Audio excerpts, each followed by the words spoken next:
Hi friends, today I wanted to take a few minutes to just do a video response to Kelly Bear's tag of the top 5 tarot decks that I couldn't live without.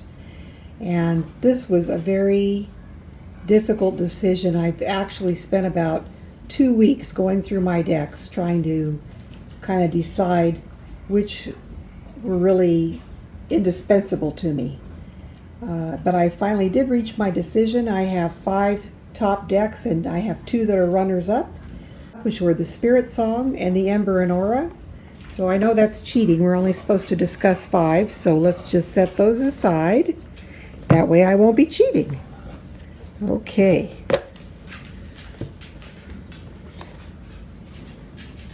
So my top 5 decks, some old, and this is a fairly newer deck, but I really love it.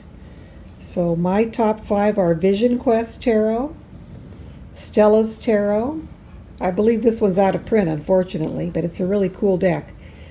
Tarot of the Sevenfold Mystery, Tarot of the Pagan Cats, and number 5 is the Dark Mansion Tarot. Now, I kind of thought a lot about what factors would influence me to pick one deck over another. You notice I don't have any Wild Unknown. I don't have any Rider-Waite-Smith deck here.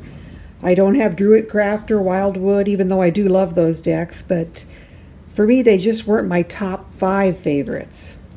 But for me, the deck has to have artwork that I can connect with. And the system of the cards ideally would be one that I can relate to, which is corresponding the suits to the various elements in the same way that I do, and to the seasons, to the wheel of the year, corresponding them to various animals that would apply to each suit. So that's very important to me. Another factor I've noticed, I sort of prefer, when I set them up here, I hadn't really noticed it until I set them up here, I tend to prefer kind of medium-sized decks. I don't have any small ones. I don't have any really big ones. My hands are not real big, so I don't like oversized decks. And I also discovered that no matter how much I might like the artwork, if the cardstock is thick and can't be shuffled and terrible to work with, that's a deck I'm going to put aside and I'm never going to use it. So I can't possibly consider it to be one of my top 5 if I'm not ever going to use it. So there were a lot of decks that I had that had gorgeous artwork that I kind of like to take out and look at them every once in a while, but I really don't work with them because I can't stand the horrible, thick, unbending cardstock. So let's go through these real quickly and I'll kind of show you what I like about them. Here we have the Vision Quest Tarot. This is one of my oldest decks in my collection. A.G. Mueller. Beautiful card backs.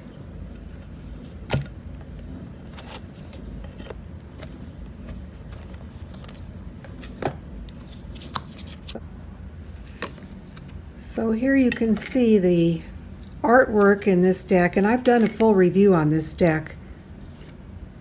The artwork is gorgeous. Look at that sun card.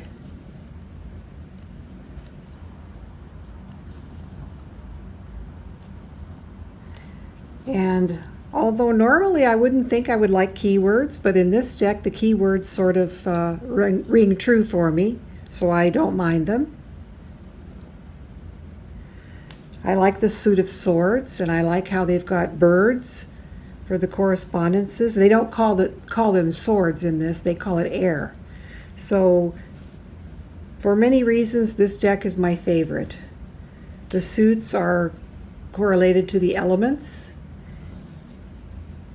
There's fire, water with vessels.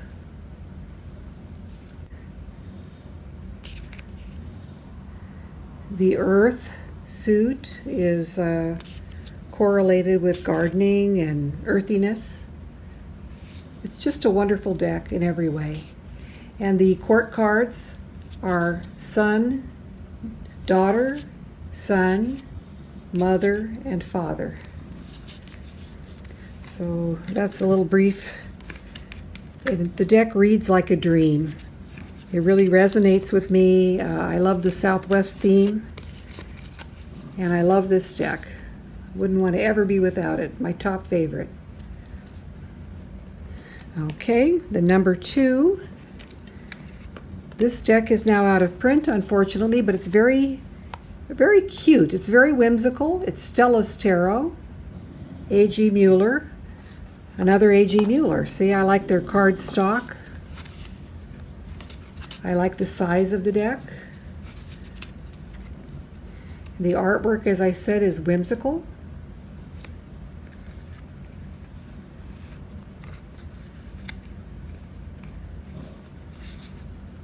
There's Temperance, Tower. The colors are lovely. They're not too vibrant and they're not too soft, so it's easy to see everything from a distance after you lay out your spread.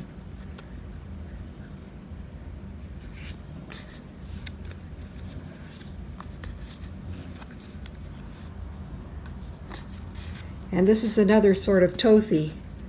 We've got Princess, Prince, Queen, and then we've got the Knight on horseback.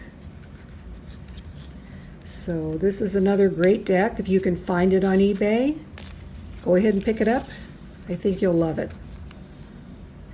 The next one I'd like to just briefly show you is the Tarot of the Sevenfold Mystery.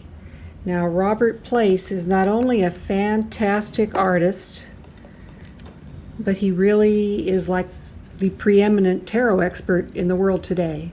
And I've got his book. I'm about halfway through. It's called The Tarot. Well, let me show you. The Tarot, History, Symbolism, and Divination.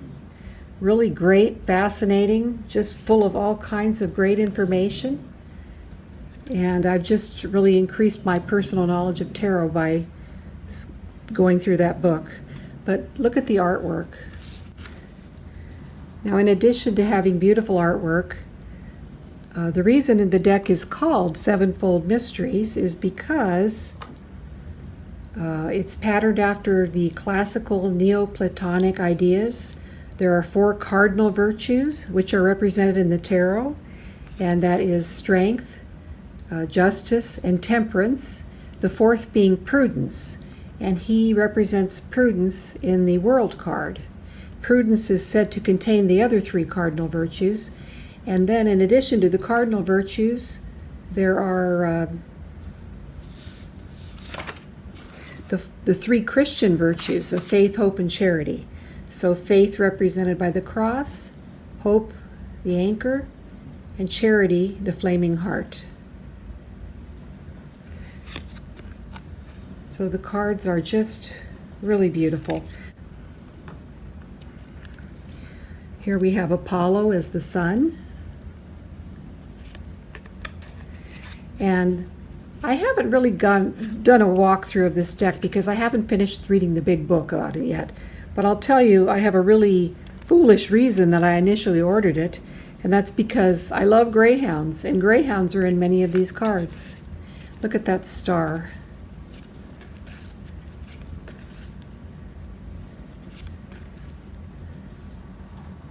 There's Temperance, tempering fire with water. So these have a strong sense of alchemy, hermeticism.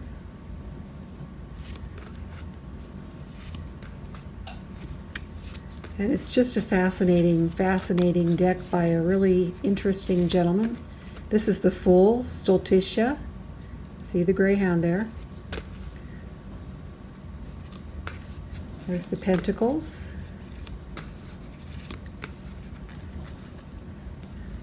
Cups.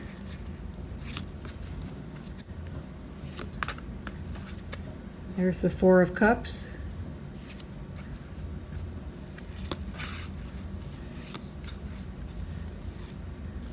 Swords. So you can see it does have a real Rider-Waite feel to it. Even though a lot of the cards have been renamed. You know, tarot is tarot, and this takes a lot of the Rider-Waite ideas behind the cards. There's the Seven of Wands.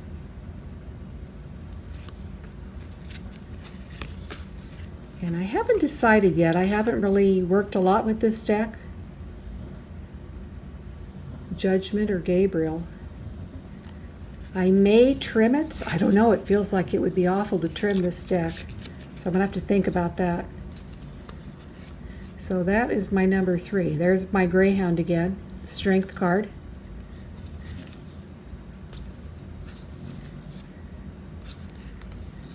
We had to have our Greyhound put to sleep about a year ago for kidney failure, and I really want to get another Greyhound. Okay, so that's my number 3 deck. That is Tarot of the Sevenfold Mystery. Next we have another oldie but goodie, a whimsical deck, Tarot of the Pagan Cats. This is also a Rider-Waite themed deck. All cats, of course. This is a low Scarabeo. You can tell by the busy corners with all the different languages. Look at this Temperance. Isn't that sweet? Death.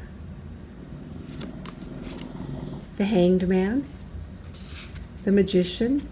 So I love the artwork. Again, the pictures are very clear and well defined and easy to see from a distance. So when you have a layout spread on the table, you want to be able to tell what you're looking at without having to really strain. Look at the star. Gorgeous. 2 of Pentacles. So that is my number 4. I love this deck.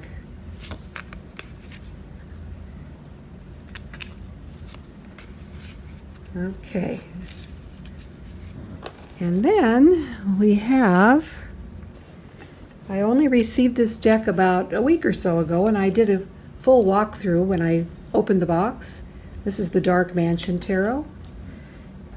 And just for your typical Rider-Waite deck, you couldn't ask for anything better than this.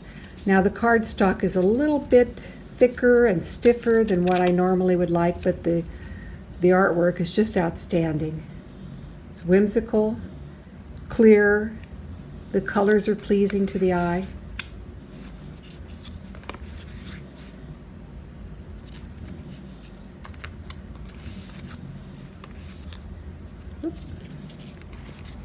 You can see I've been playing around with it a little bit. Emperor. I love this one, the 8 of Wands. Look at that. The witch and her broomstick and the cat. Very cute. Page of Wands. So I did do a full walkthrough of this deck, so if you're interested, you can look back on my channel. It was about a week or so ago. Really nice artwork. A deck that's easy to read with. And that doesn't get much more complicated than that. Okay, and then I did have a couple of runner-up decks. I know we're supposed to only do 5, but oh well. Spiritsong, my favorite Paulina Cassidy deck. And I'm going to just show you a little bit of the artwork. Every deck has, or every card has an animal to illustrate the meaning of the card. And I'm fond of animal decks, animal-themed decks. As you can tell, I have my cat deck and nature-themed, like my Vision Quest. But these are just gorgeous. I have a full walkthrough of this deck also on my channel, back from a year or 2 ago.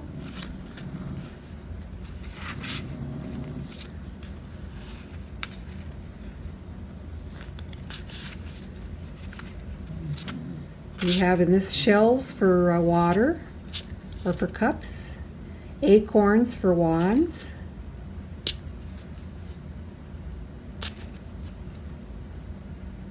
see the major arcana, here we go, the world, awakening, look at that peacock, isn't that a gorgeous thing, the sun, another hummingbird in the sun, just like my Vision Quest has. The moon. the Star. I mean, just every card is spectacular. Love this deck. Love it. Temperance. Black and white, black and white. What's black and white and red all over? The Hanged Man. Justice. The Wheel. Love that Hermit. Isn't he a doll? Really cute. So that was a runner-up. I know that doesn't count. I'm not supposed to do a runner-up. But I really love the Spiritsong. I should have really tied that one with Stella's. And then this is another runner-up, Ember and Aura. I talk quickly and I'm not lingering on these decks, so I think we can go to the other two, number 6 and 7. But look how pretty these cards are. Love the art.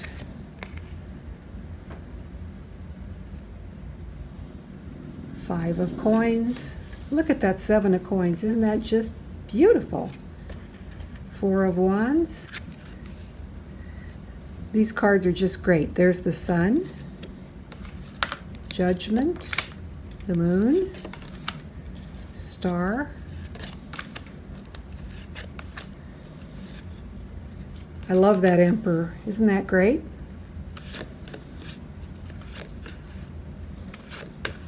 So yeah, my number 6 and 7. I'm going to put list all these decks in the description box. There's the Fool, ready to take a tumble. That's kind of my least favorite card in this deck. 9 of wands, perfect. 9 of coins. I hope you enjoyed this quick walkthrough of my top tarot decks. 5, or we're cheating a little bit and stretching it into 7, just to show you something. So hope you enjoyed and have a great evening.